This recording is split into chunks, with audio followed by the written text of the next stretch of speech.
ইরানের শক্তিশালী মিসাইল হামলায় নেতানিয়াহুর মৃত্যু হয়েছে।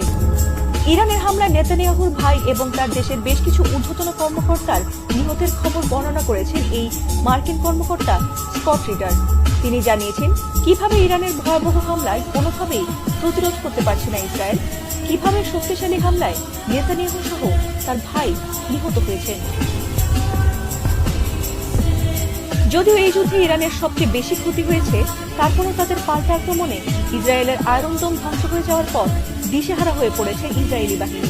ঠিক যুদ্ধের এমন মুহূর্তে ইসরায়েলের প্রধানমন্ত্রী বেনিয়ামিন নেতানিয়াহুর মৃত্যু যেন ইরানের কাছে ইসরায়েলের পরাজয় ঘটার মতোই খবর।